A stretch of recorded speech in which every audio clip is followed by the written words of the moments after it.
সুপ্রিয় দর্শক আসসালামু আলাইকুম। আশা করি সবাই ভালো আছেন, সুস্থ আছেন এবং নিরাপদে আছেন। আজকের রেসিপি থাকছে ভীষণ মজাদার চিকেন তেল ঝাল ঝোল রেসিপি। চিকেন তেল ঝাল ঝোল রেসিপি তৈরি করার জন্য আমি 2 কেজি পরিমাণ ব্রয়লার চিকেন নিয়ে কেটে ধুয়ে পরিষ্কার করে নেওয়ার পরে খুব ভালোভাবে এক টুকরো লেবুর রস দিয়ে মাখিয়ে রেখে দেব 2 থেকে 3 মিনিটের জন্য। যারা ব্রয়লার চিকেন খেতে পছন্দ করে না, কাঁচা গন্ধটা দূর করার জন্য আজকের এই পদ্ধতিটা অবলম্বন করতে পারেন। একদমই কাঁচা গন্ধ থাকবে না। 2 থেকে 3 মিনিট মাখিয়ে রাখার পর আবারও খুব ভালোভাবে পানি বদলে বদলে 3 থেকে 4 বারের মতো চিকেনগুলোকে ধুয়ে পরিষ্কার করে নিয়েছি।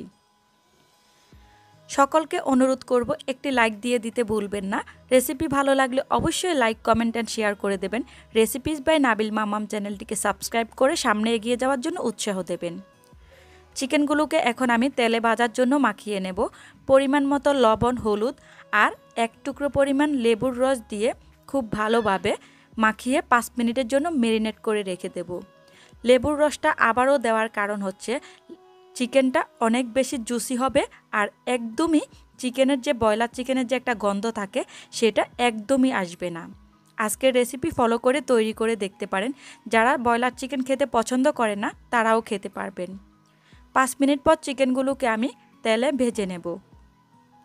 চুলে একটি কড়াই বসিয়ে তেল দিয়ে দিয়েছি পরিমাণ মতো। তেল গরম হয়ে গেলে চিকেনগুলোকে উল্টে পাল্টে লালচে করে একটু ভেজে নেব। খুব বেশি কড়া করে ভাজবো না, একটু হালকা লালচে করে ভেজে তুলে নেব। অপেক্ষা করব চিকেনগুলো হালকা এক পিঠ লাল হয়ে আসার আগ পর্যন্ত। এক পিঠ যখন লাল হয়ে আসবে তখন খুব ভালোভাবে উল্টে পাল্টে সবগুলো চিকেন আমি এক এক করে ভেজে নেব। আমি সবগুলো চিকেন একবারে দেইনি, 2 ভাগ করে ভেজে তুলে নেব। অর্ধেক চিকেন ভাজা হয়ে গেলে বাকি অর্ধেকটুকু দিয়ে আমি ভেজে তুলে নেব। আমি আজকের 2 কেজি পরিমাণ চিকেন আমি সবটুকু নিয়েছি। মাথার অংশ, পায়ের অংশ, হাড়, মাংস, ঘিলে, কলিজা সহ আমি 2 কেজি পরিমাণ নিয়েছি। কেটে ধুয়ে পরিষ্কার করে নেওয়ার পর 2 কেজি পরিমাণ হয়েছে। সবগুলো চিকেন ভাজা হয়ে গেলে যে তেলে আমি চিকেনগুলো ভেজেছি সেই একই তেলে কিছু পরিমাণ তেল অ্যাড করে দিতে পারেন আপনাদের কাছে কম মনে হলে। তেজপাতা আর একটি বড় কালো এলাচ, দারুচিনি, 2-3টি সবুজ এলাচ একটু ফেটিয়ে দিয়েছি। পেঁয়াজ দিয়েছি আমি হাফ কাপ পরিমাণ, দিয়ে কিছুক্ষণের জন্য ভেজে নেব। আমি এখন হাফ কাপ পরিমাণ বাটা পেঁয়াজ ব্যবহার করব। কাটা পেঁয়াজ আর বাটা পেঁয়াজ দুটো পেঁয়াজ যদি একসঙ্গে ব্যবহার করেন রান্নার টেস্ট কিন্তু অনেক গুণে বেড়ে যাবে। বিশেষ করে চিকেন রান্নার ক্ষেত্রে চেষ্টা করবেন কিছুটা পরিমাণ কাটা পেঁয়াজ আর কিছুটা পরিমাণ বাটা পেঁয়াজ ব্যবহার করার জন্য। গ্রেভিটা খুব সুন্দর মসৃণ হবে, খেতে অনেক বেশি সুস্বাদু হবে। পেঁয়াজের কাঁচা গন্ধ চলে যাওয়ার পর দিয়ে দেব রসুন বাটা 1 টেবিল চামচ পরিমাণ, আদা বাটা 1 টেবিল চামচ পরিমাণের থেকে একটু বেশি দিয়েছি। আর এখানে আমি একটা মশলার পেস্ট দিয়েছি। এখানে ছিল দারুচিনি সামান্য পরিমাণ, লবঙ্গ, গোলমরিচ, 2টি সবুজ এলাচ আর জিরে বাটা দিয়েছি উঁচু করে 1 টেবিল চামচ পরিমাণ। হয়তো অনেকে বলতে পারেন আপু আস্ত মশলা ব্যবহার করেছেন, বাটা মশলা কেন দিয়েছেন? বাটা মশলার স্বাদ কিন্তু অন্যরকম। আস্ত মশলা ব্যবহার করেছি খুব সুন্দর একটা ফ্লেভারের জন্য। বাটা মশলাটা ব্যবহার করেছি যেন ঝোলের সঙ্গে মিশে যায়, আমাদের শরীরে মশলার পুষ্টিগুণটা প্রবেশ করতে পারে। খুব ভালোভাবে মশলাগুলোকে আমি খুব সুন্দরভাবে 2 মিনিটের মতো ভেজে নিয়েছি তেলে। কাঁচা গন্ধ চলে গেছে, প্লাস মশলাগুলো ভাজা ভাজা হয়ে যাওয়ার পর কিছুটা পরিমাণ পানি দিয়ে দিয়েছি যাতে গুঁড়ি মশলাগুলো দেওয়ার পরে পুড়ে না যায়। আমি আজকে খুবই অল্প মশলা ব্যবহার করেছি। বাটা মশলাগুলো খুব বেশি তেল ঝাল মশলা খাওয়া ভালো নয়, আমি তেলের পরিমাণটাও কিন্তু কমই ব্যবহার করেছি। লাল মরিচের গুঁড়ো দিয়েছি উঁচু করে 2 টেবিল চামচ পরিমাণ, ঝালটা যার যার পছন্দ মতো। হলুদ গুঁড়ো দিয়েছি 1 টেবিল চামচ পরিমাণ। শুরুতে আমি লবণটা কম ব্যবহার করতেছি, স্বাদ মতো দিয়েছি। ধনিয়ার গুঁড়ি উঁচু করে 1 টেবিল চামচ পরিমাণ দিয়েছি। সবগুলো মশলা এখন একসঙ্গে খুব ভালোভাবে কিছুক্ষণের জন্য কষিয়ে নেব। মশলা যত ভালোভাবে কষিয়ে নিতে পারবেন ততটাই রান্নার টেস্ট ভালো আসবে। চেষ্টা করবেন একটু সময় নিয়ে ধৈর্য সহকারে মন দিয়ে রান্না করতে এবং ধৈর্য সহকারে মশলাগুলোকে একটু সময় নিয়ে কষিয়ে নেওয়ার জন্য, তাহলে কিন্তু রান্নার টেস্ট অনেক গুণে বেড়ে যায়। আমি হয়তো আমার আপু আন্টি অনেকের মতোই পাকা বা ভালো রাঁধুনি নই, তবু আমি আমার যতটুকু অভিজ্ঞতা ততটুকু দিয়ে আপনাদের সঙ্গে রেসিপি শেয়ার করার চেষ্টা করি। মশলা খুব ভালোভাবে কষিয়ে নেওয়া হয়ে গেলে আমি এখানে দিয়ে দেব হট টমেটো সস 2 টেবিল চামচ পরিমাণ। এই টমেটোর সসটা ব্যবহার করার জন্য রান্নার টেস্ট কিন্তু আজকের চিকেন রেসিপির টেস্টটা বিশেষ করে অনেক গুণে বেড়ে যাবে।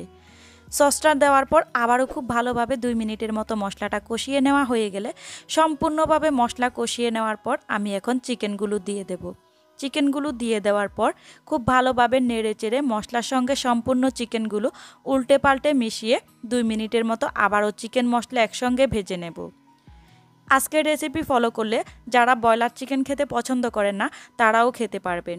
বাসায় একবার ট্রাই করে যারা খেতে পছন্দ করে না একবার তৈরি করে এই রেসিপি খাওয়ালে সে আপনার প্রশংসা করতে বাধ্য হবে। সে বলতেই পারবে না এটা ব্রয়লার চিকেন না পাকিস্তানি লেয়ার চিকেন। খুব ভালোভাবে যখন চিকেনটা ভাজা হয়ে যাবে তারপর আমি এখানে অল্প পরিমাণে পানি অ্যাড করে দেব। খুব বেশি পরিমাণে পানি ব্যবহার করব না, যেহেতু আজকের এটা আমি কিছুটা মাখা মাখা রেসিপি তৈরি করব। পরিমাণ মতো দিয়েছি, খুব বেশি পরিমাণে পানি দেইনি। পানি দেওয়ার পর ঢাকনা দিয়ে ঢেকে রেখে দেব 10 থেকে 12 মিনিটের মতো। 10 থেকে 12 মিনিট পর ঢাকনা সরিয়ে খুব ভালোভাবে চিকেনগুলোকে আমি একটু নেড়েচেড়ে দেব। এই পর্যায়ে লবণের টেস্টটা দেখে দিতে পারেন। আপনারা চাইলে কিন্তু এখানে বাজার থেকে কিনে আনা টমেটোর সস হাতের কাছে না থাকলে 2টা টমেটো ব্লেন্ড করেও দিতে পারেন। ভাজা জিরের গুঁড়ি দিয়েছি আমি 1 টেবিল চামচ পরিমাণ, 1 চা চামচ পরিমাণ, দুঃখিত 1 চা চামচ পরিমাণ দিয়েছি। দিয়ে ঢাকনা দিয়ে ঢেকে রেখে দিয়েছিলাম 1 মিনিটের মতো। 1 মিনিট পর ঢাকনা সরিয়ে বেশ কিছুটা ধনিয়া পাতা কুচি দিয়েছি। ধনিয়া পাতা কুচি যারা খেতে পছন্দ করেন না, না দিলেও চলবে।